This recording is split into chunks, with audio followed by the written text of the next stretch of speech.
Snow had been falling over Aspen for 11 days straight, and inside the Sterling estate, no one dared to speak above a whisper.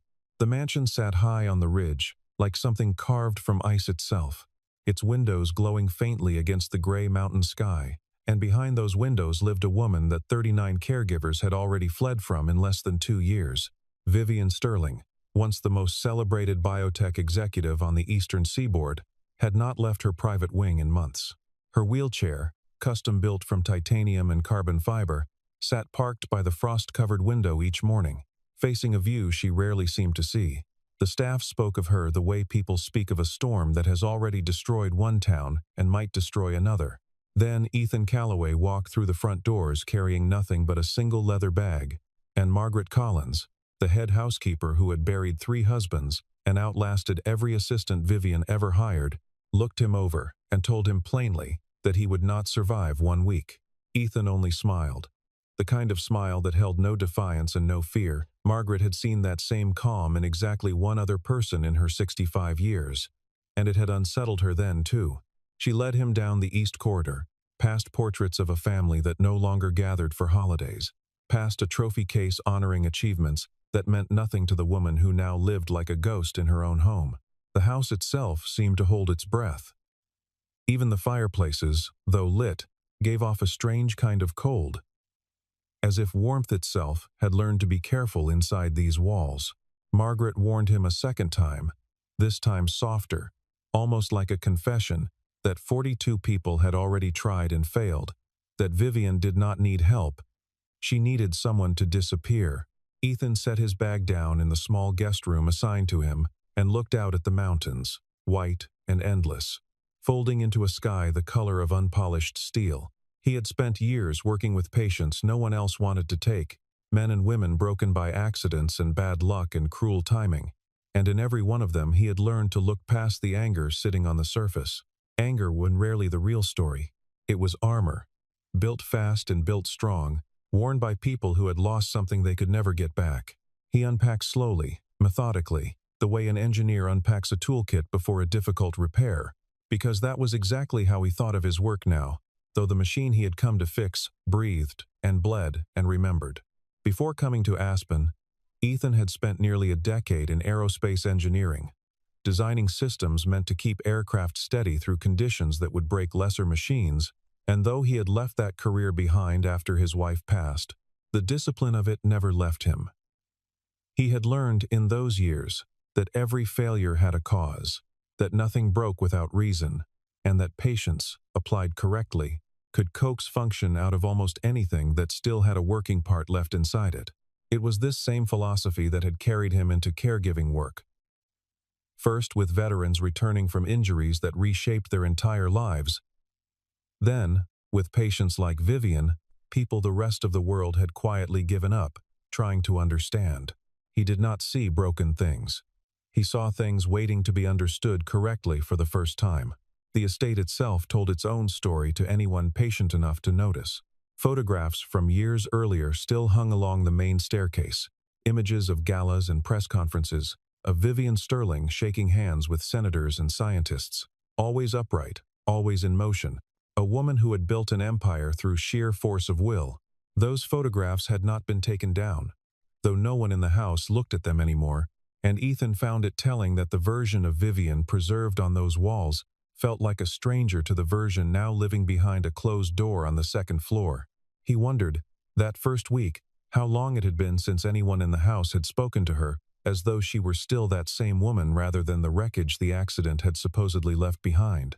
That evening, Dr. Leonard Hayes stopped him in the hallway outside Vivian's suite, his expression somewhere between pity and warning. He explained, in the clipped tone of a man who had delivered this speech too many times, that Vivian Sterling had been paralyzed from the waist down after a helicopter crash 2 years earlier, that she had once run one of the largest biotech holdings in the country from a boardroom on the 40th floor, and that the woman behind that door now was not the woman the world remembered from magazine covers. He said it as a kindness, the way one might warn a swimmer about a current. But Ethan only nodded and thanked him, because he had already decided that nothing anyone said about her would matter until he saw her for himself. When he finally knocked and entered her room the following morning, Vivian did not turn from the window. Her voice, when it came, was flat and precise, carved from years of boardrooms and hostile takeovers, and she told him without looking that she gave her staff exactly 3 days before she found a reason to remove them. Ethan set down his bag, walked past her without asking permission, and began quietly examining the brakes on her wheelchair. The ones that had been squeaking, he suspected, for weeks. Vivian finally turned her head, startled less by his silence than by the fact that he had not asked her a single question about her condition, her feelings, or her pain. For the first time in longer than she could remember, someone had simply walked into her world and started fixing something instead of asking her to talk about it. The days that followed built a rhythm no one in the house had seen before. Ethan did not ask about her past. He did not offer sympathy she had not requested, and he never once used the tone people used when they were trying too hard to be gentle with something fragile.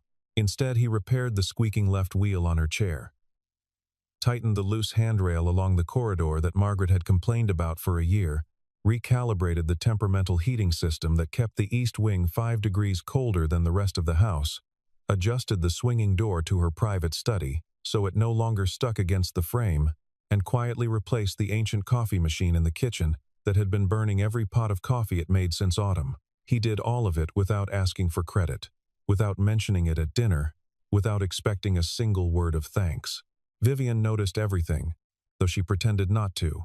She noticed the door no longer groaned when it opened, that the coffee no longer tasted burnt, that her wheelchair moved with a new and unfamiliar smoothness across the hardwood floors. One afternoon, unable to hold back the irritation building quietly beneath her composure, she asked him directly whether he believed himself some kind of handyman, rather than a caregiver hired to look after her. Ethan looked at her steadily and answered that if the world around her worked the way it was supposed to, she might find herself with less to be angry about. The words landed harder than he intended, and for a long moment Vivian simply stared at him, unused to being spoken to, without flattery or fear. She wheeled herself away from him that day without another word, but something in her posture had shifted. Some old defense mechanism briefly caught off guard by a man who refused to treat her like glass. Margaret noticed it too. The way Vivian lingered a little longer near the study door in the mornings. The way she no longer barked orders quite as sharply when Ethan entered the room. It was a small thing, almost invisible, but in a house that had grown accustomed to silence and ice, it felt like the first crack of a thaw no one had expected to see again. Ethan, for his part, said nothing about the changes he was noticing in her either. He had learned long ago that trust built slowly was the only kind that lasted, and he was patient in a way that unsettled people who were used to being avoided or indulged. He simply continued his quiet work through the house, one small repair after another, each one a message she never asked for and could not quite ignore. And on a cold Tuesday morning, while dusting the shelves in her private study, a task Margaret had asked him to help with, Ethan's hand paused over an old wooden picture frame, sitting half hidden behind a stack of unopened mail. The photograph inside was faded at the corners, clearly decades old, its colors softened by time into muted golds and grays. A young woman stood beside a rescue helicopter, her hair whipping sideways in what looked like a mountain wind, her smile wide and unguarded, in a way Ethan had never once seen on the face of the woman he now worked for. Beside her stood a man in a flight engineer's uniform, broad-shouldered, weathered, with a jaw Ethan recognized instantly because he had spent his entire childhood looking up into that same face across a kitchen table. His hands went still, his breath caught somewhere behind his ribs. The man in that photograph was his father. He stood frozen for a long moment, the duster forgotten in his hand, staring at a memory he had never expected to find inside a stranger's home. His father had died when Ethan was still young, a man who spent his life climbing into helicopters during blizzards and hurricanes to bring people down from places no one else would go, a man who rarely spoke about the details of his work, but carried the weight of it quietly in his shoulders every single day. Ethan had grown up believing he knew most of his father's story. He realized now, staring into that frame, that he had not known nearly enough. He turned toward the doorway just as Vivian wheeled herself into the room, and without thinking, he asked her who the man in the photograph was. The question seemed to hit her like a physical blow. Her hands moved instantly, snatching the frame from the shelf and pulling it against her chest as though protecting it from a threat only she could see. For the first time since Ethan had arrived at the estate, her composure shattered completely. Her breathing quick and uneven, her eyes wide with something that looked less like anger and more like grief that had been locked away for a very long time. She said nothing. She simply wheeled herself out of the room, leaving Ethan standing alone with a question that had clearly opened a wound neither of them had expected. That night, Ethan sat awake in his small guest room, turning the moment over and over in his mind, memory pulling him backward 20 years to a winter he had spent most of his adult life trying not to think about. His father, Daniel Calloway, had been a flight engineer for a regional mountain rescue unit, the kind of quiet hero who never once thought to call himself one. Ethan remembered the story only in fragments, pieced together from things overheard as a boy, about a terrible storm that had trapped a college student on a remote ridge outside Aspen, about a rescue that nearly failed twice before it finally succeeded, about his father missing an important flight the following week, a flight that would have secured him a promotion he had worked toward for years, because he refused to leave the search until the girl was found alive. His father rarely spoke of it afterward, except once, near the very end. In a hospital room heavy with the smell of antiseptic and the sound of a heart monitor keeping quiet, uneven time, Daniel Calloway had taken his son's hand and told him that somewhere out there was a young woman he had once pulled from the snow, a woman he never learned the name of because she had been unconscious through most of the rescue, and he asked Ethan, if he ever crossed paths with her, to tell her that he had never once regretted the promotion he lost that week. Ethan had promised. The way sons promise dying fathers, without truly believing the moment would ever come, he had carried that promise quietly for years, filed away like an old photograph in the back of a drawer, never expecting it to matter again. Now, sitting in a mansion buried in aspen snow, staring at the ceiling above his narrow guest bed, Ethan understood with a clarity that made his chest ache. Vivian Sterling was that girl. The timeline matched, the mountain matched, the storm matched. 20 years had turned a frightened college student into one of the wealthiest women in the country. But underneath the tailored blazers and the cold boardroom reputation, she was still, in some quiet, unhealed corner of herself, the girl his father had carried down a mountain in a blizzard and never forgot. He did not confront her the next morning. He waited, patient as ever, letting the silence between them settle into something less sharp, before he finally asked if she would tell him about the man in the photograph, not as an employee prying into her past, but as someone who suspected he already knew the answer and needed to hear it from her anyway. Vivian studied him for a long moment, something shifting behind her eyes, some old wall finally beginning to lower after years of standing firm. And then, in a voice quieter than he had ever heard from her, she began to tell him what had happened on that mountain 20 years ago. She had been 21 years old, home from college for winter break, hiking a trail she had walked 100 times before, when an unexpected storm rolled in faster than any forecast had predicted. She remembered the cold most of all, a cold that stopped feeling like temperature and started feeling like something alive, something closing in around her from every direction. She remembered losing the trail, losing feeling in her hands, losing track of how long she had been walking before her legs simply gave out beneath her in the snow. And then, through the white and the wind, she remembered a shape descending from the sky, a rescue helicopter fighting through conditions no pilot should have flown in, and a man climbing down toward her with a rope and a determination that felt, even in her half-frozen memory, almost impossible. She told Ethan that the rescue itself had nearly failed twice, that the winds kept pushing the helicopter off course, that the flight engineer aboard had refused every order to abort the mission even as fuel ran dangerously low. She had been unconscious for most of it, waking only in fragments. A warm coat wrapped around her, a steady voice telling her to hold on. Just a little longer, just a little further. By the time she reached the hospital, she never learned his name. She only knew that a man had risked his career, and very nearly his life, to bring a stranger down from a mountain that should have killed her. Vivian said that in the years afterward, As her company grew and her name became something people recognized in magazines and headlines, she tried more than once to find the man who saved her. She searched hospital records, rescue unit archives, anything that might lead her back to him, but the trail always went cold, buried beneath years of turnover and lost paperwork. She never found him. She built an empire instead, poured every ounce of gratitude she could not express into her work, and kept his photograph, the one taken by a local newspaper covering the rescue, on her desk in every office she ever occupied. A quiet reminder of the debt she never got the chance to repay. Ethan listened without interrupting, and when she finished, he told her gently that the man in that photograph was his father, and that he had died 9 years earlier, still wondering, in his final days, whether the girl he pulled from that mountain had ever made it home safely. He watched something break open in Vivian's face. Not sorrow exactly, but a strange mixture of relief and grief, arriving together after 20 years of separation.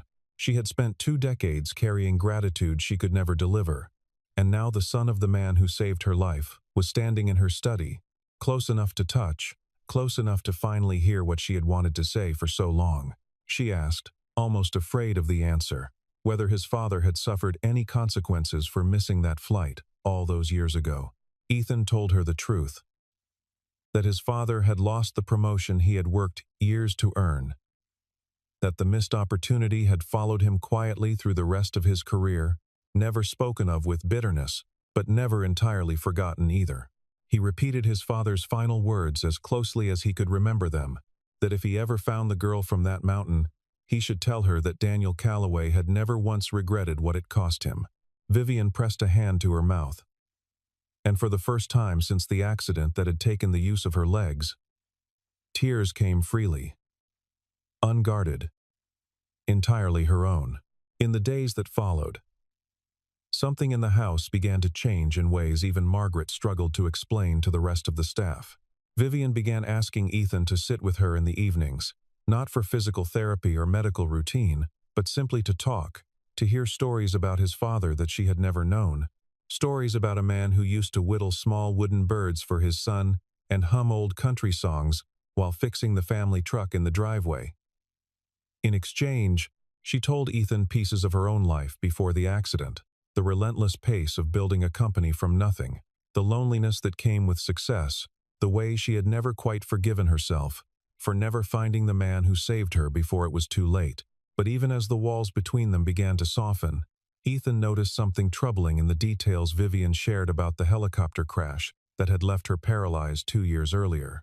She described the accident almost mechanically, the way people describe things they have been told to remember, rather than things they truly recall. And certain details did not sit right in his mind. The crash had been ruled a mechanical failure, a faulty rotor blade attributed to wear and age, yet Vivian mentioned, almost in passing, that the helicopter had been serviced only weeks before the flight. Ethan, who had spent years as an aerospace engineer before shifting into caregiving work, understood machinery in a way few people around Vivian ever had, and something about the official explanation felt incomplete. He began, quietly and without telling anyone, using contacts from his old engineering days to request maintenance records that should have been part of the public investigation file. What he found unsettled him immediately. Several pages of the maintenance log appeared to have been altered after the fact, dates adjusted, signatures inconsistent with earlier records, and one particular entry regarding a replacement rotor part that did not match the manufacturer's specifications required for that model of aircraft. It was subtle, the kind of discrepancy easy to overlook unless someone knew exactly what they were looking for, but Ethan knew exactly what he was looking for, and the pattern he uncovered pointed towards something far more deliberate than mechanical failure. He brought his concerns first to Dr. Hayes, cautiously, without accusation, simply asking whether anyone had ever questioned the official cause of the crash. Hayes grew visibly uncomfortable, glancing toward the hallway before admitting quietly that Nathan Brooks, the chief operating officer of Sterling Biotech Holdings, had personally overseen the internal investigation following the accident and had discouraged further inquiry, citing the company's need to move forward without reopening old wounds. The explanation had satisfied the board at the time. It did not satisfy Ethan now. In the days before Nathan's visit, Ethan quietly cross-referenced the maintenance logs against public aviation safety filings, working late into the night after Vivian had gone to sleep, careful never to let his search show on any device connected to the estate's main network. He found that the rotor part listed in the official report did not match any part ever manufactured for that model of helicopter, a detail so specific that only someone with his background would have caught it. He printed nothing, saved nothing to anything that could be easily traced, and carried what he learned only in memory, the same way his father had once carried the weight of difficult missions without writing a word of them down. Nathan Brooks arrived at the estate 2 days later, under the guise of a routine business visit, but his eyes found Ethan almost immediately, cold and assessing in a way that confirmed every instinct Ethan had been developing. Nathan was polished in the particular way powerful men learn to be polished, his voice smooth, his handshake firm, his questions about Ethan's role in the household just probing enough to feel like more than idle curiosity. He mentioned, almost casually, that caregivers who overstep their responsibilities rarely lasted long in positions like this. A comment delivered with a smile that did not reach his eyes. Ethan said nothing in response beyond a polite nod. But he understood clearly now that his search into the crash records had not gone entirely unnoticed. That night, a storm far worse than any that had passed through Aspen that winter rolled down from the peaks, knocking out power across the entire ridge within hours. The estate plunged into darkness except for the dim emergency lighting along the hallways, and Vivian, whose motorized chair depended on a charge that was running dangerously low, found herself stranded in the east wing as temperatures inside the house began to drop. Margaret scrambled to locate emergency candles, while Dr. Hayes tried unsuccessfully to reach the backup generator company by a phone line that kept cutting in and out.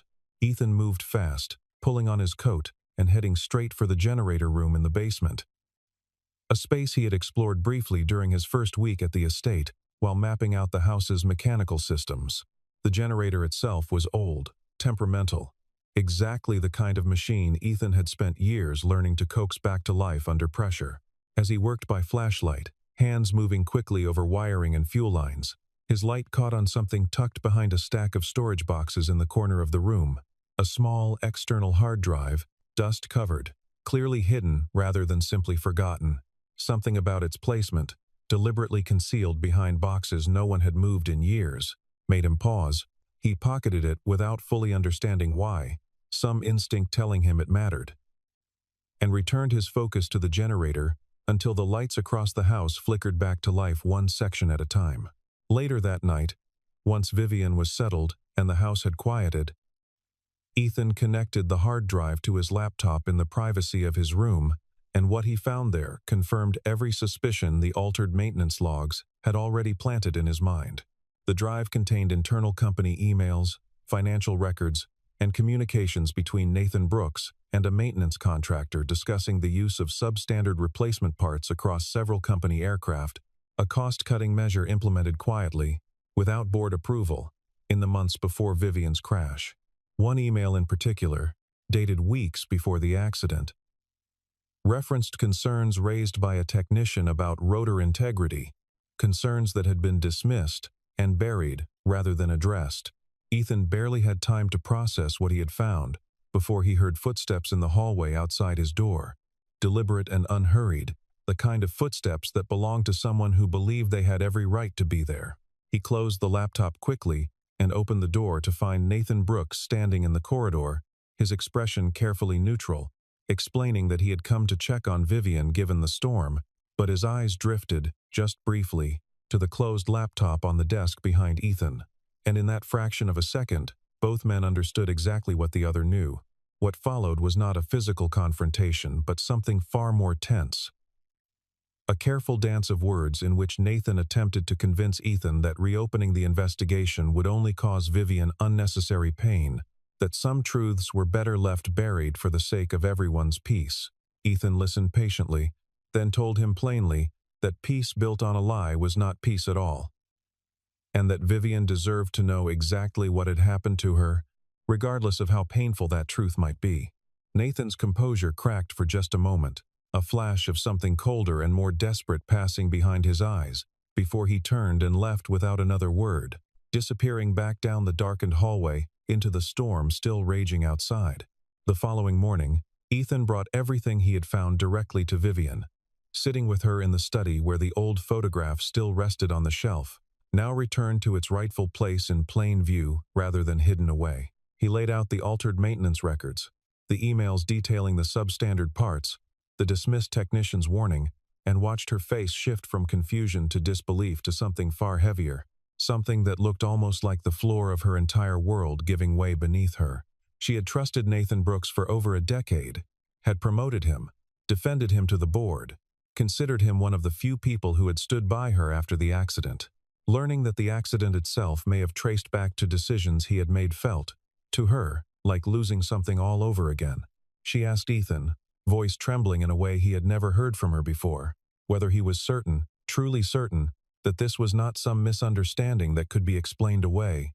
Ethan told her gently that certainty was exactly why he had brought it to her, rather than confronting Nathan alone, because she deserved to see the evidence herself and decide what came next, not have the decision made for her by someone else, the way so many decisions about her life had been made without her since the accident. Something in those words seemed to steady her. And for the first time in longer than Margaret could remember, Vivian Sterling picked up the phone herself and called her legal counsel directly, her voice sharp and clear, in a way that reminded the house exactly who she had once been before the world convinced her she was only a woman in a wheelchair. The investigation that followed moved quickly once outside auditors were brought in. The same technician who had raised concerns before the crash coming forward, once he learned the company was finally listening. The truth unraveled layer by layer, revealing that Nathan Brooks had spent nearly 2 years quietly diverting maintenance budgets toward a separate financial venture of his own, cutting corners on aircraft safety to cover the gap, and when the crash occurred, he had moved fast to bury the evidence before anyone thought to look closely, positioning himself instead as Vivian's most loyal and trusted ally in the aftermath. He had planned, according to records recovered from the hidden drive, to eventually shift blame toward the pilot who had died in the crash, a man who could no longer defend himself.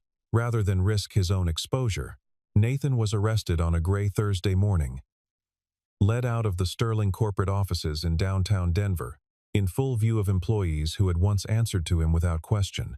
Vivian did not attend in person, choosing instead to remain at the estate, staring out at the snow-covered mountains with an expression that held more grief than triumph.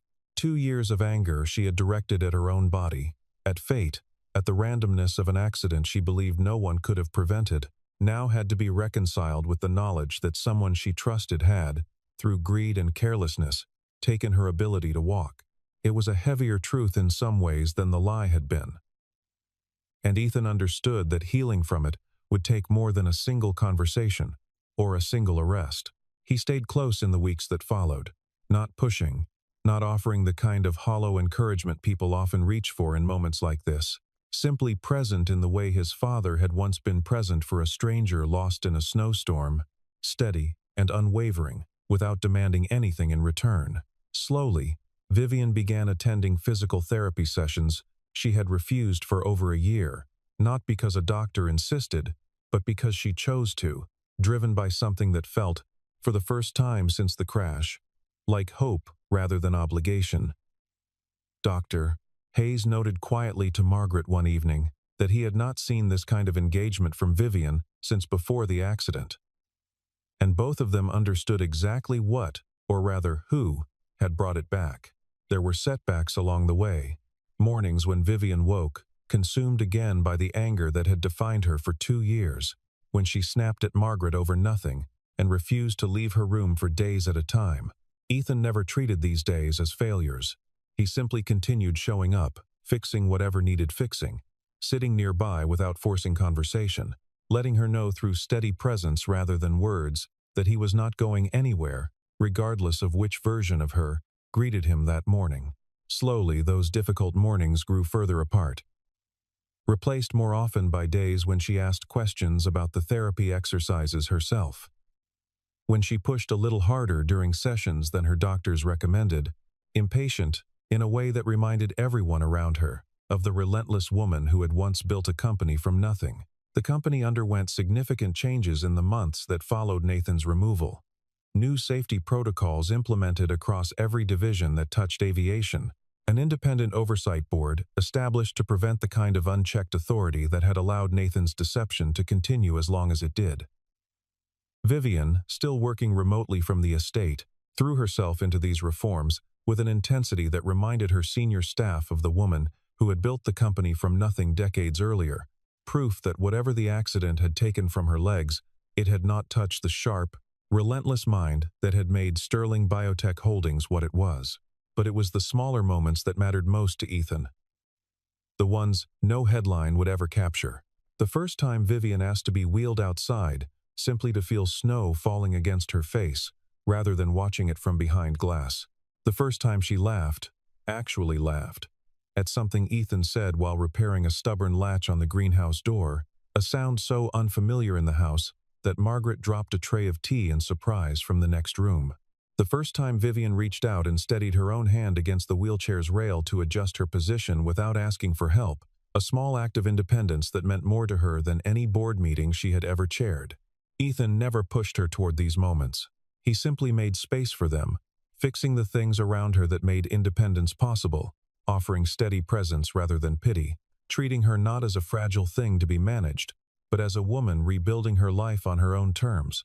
It was, he realized one quiet evening while watching her navigate the garden path in her chair without assistance for the first time, exactly what his father had done on that mountain 20 years earlier, not carrying her to safety so much as refusing to leave until she found the strength to get there herself.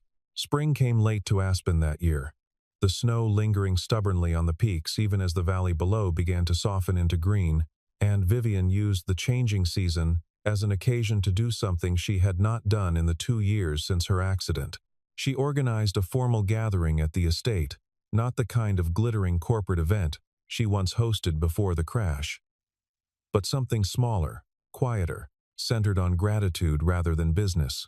She invited former colleagues of Daniel Calloway from the old Mountain Rescue Unit, aging men who remembered him fondly, along with representatives from local aviation safety organizations, and stood, for the first time in front of an audience since the accident, to speak publicly about the man who had saved her life 2 decades earlier. She told the story fully for the first time. The storm, the mountain, the helicopter fighting through winds no aircraft should have flown in, the man who refused every order to abort the mission until she was safely aboard. She spoke of losing track of him for 20 years, of the photograph she had kept on every desk she ever worked at, never knowing that his son would one day walk into her life, carrying the same quiet steadiness that had once pulled her from the snow. Her voice did not break, though several people in the room found themselves wiping away tears. And when she finished, she announced the creation of a new scholarship fund in Daniel Calloway's name, dedicated to training the next generation of mountain rescue engineers, funded permanently through Sterling Biotech Holdings.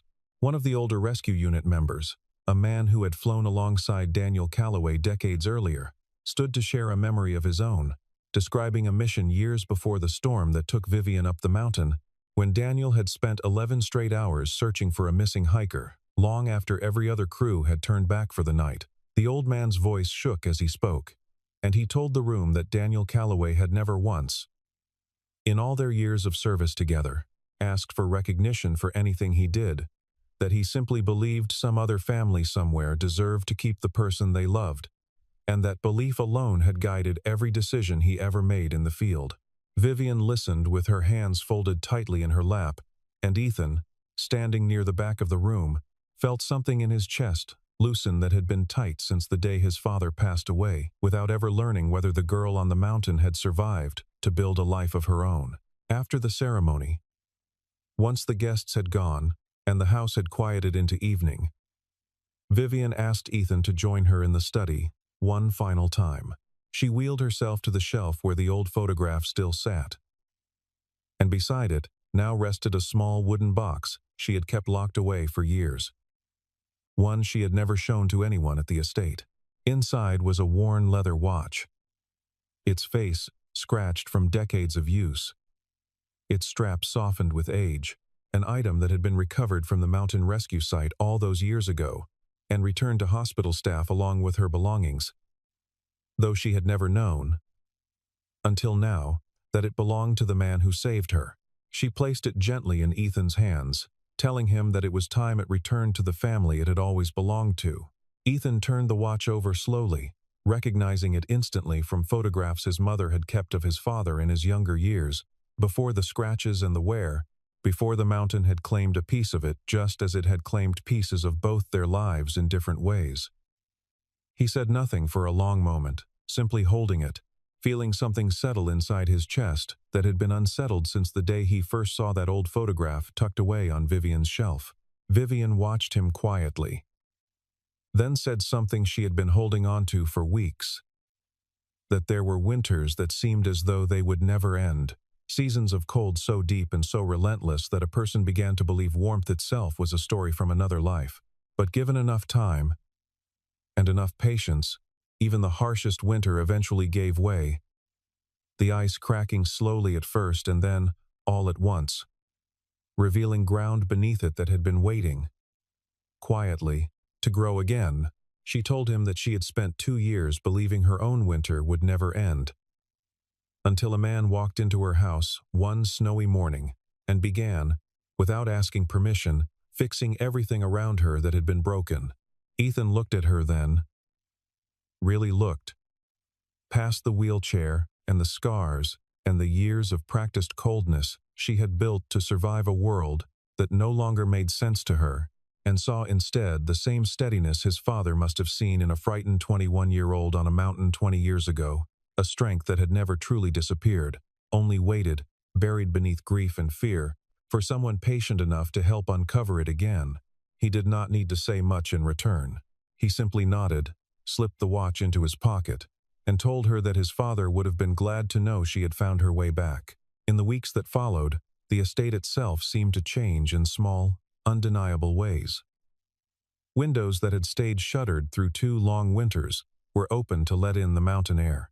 The kitchen, once quiet and utilitarian, filled more often with the smell of something cooking, Margaret humming softly to herself as she worked, no longer bracing for the next outburst from upstairs.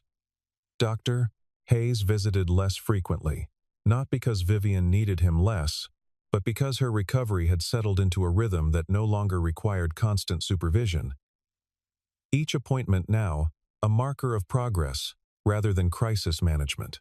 Ethan remained, not out of obligation, not because a contract demanded it, but because something between them had grown into a partnership neither of them had expected when he first walked through the front doors carrying nothing but a leather bag and a housekeeper's warning that he would not last a week. He had lasted far longer than a week. He had stayed through a blizzard, through a betrayal, through the slow and difficult work of watching a woman rebuild herself piece by piece, and somewhere along the way, the space between caregiver and patient had dissolved into something neither of them had a name for yet, though both of them understood exactly what it was becoming. On a clear afternoon in early spring, with the last patches of snow melting slowly along the tree line, Ethan wheeled Vivian out into the estate's garden, the same garden that had sat frozen and untouched for 2 winters, while she remained locked away inside her private wing. The paths had been cleared, new growth pushing up stubbornly through soil that had spent months buried beneath ice. And Vivian tilted her face toward the sun in a way that made Margaret, watching quietly from the kitchen window, finally allow herself to believe that the woman she had cared for through the darkest years of her life had truly, finally, begun to come home to herself again. They stopped near the old stone fountain at the center of the garden, dry and silent through the winter months, but now, thanks to repairs Ethan had made weeks earlier, beginning to trickle water again for the first time in years. Vivian reached out and touched the cool stone edge, watching the water catch the afternoon light, and told Ethan quietly that she had not felt this steady, this certain of her own footing, since long before the accident that took her legs, perhaps not since long before the mountain that had first brought his father into her life. Ethan said nothing, only stood beside her chair, watching the same water she watched, content in a silence that no longer felt heavy the way silences once had inside these walls. Margaret, watching from a distance with a tray of tea she had not yet worked up the courage to interrupt, thought back to the morning she had warned Ethan he would not last a single week under this roof, and found herself laughing quietly to no one at how wrong she had been about nearly everything. She had seen caregivers come and go for 2 years, each one more cautious than the last, each one treating Vivian as something to be managed rather than someone to be known. And she understood now, watching the two of them by the fountain, that the difference had never been about skill or patience alone. It had been about a promise carried across 20 years, by a man who never once knew whether he would get the chance to keep it, and a woman who had waited, without realizing it, for exactly that kind of steadiness to return to her life. The story of Vivian Sterling and Ethan Calloway never made headlines the way her corporate battles once had, because what happened between them was never meant for headlines at all. It belonged instead to quiet mornings and small repairs, to a photograph that had waited 20 years to be understood, to a promise made in a hospital room that finally, after so long, found its way home. What began as an impossible assignment, a woman no caregiver could survive working for, and a man determined to try anyway, became instead a story about two people bound together across 2 decades by an act of courage. Neither of them had witnessed themselves, but both of them carried forward, each in their own way, until the day their paths finally crossed on a snow-covered mountain in Aspen, Colorado, and neither of their lives was ever quite the same again.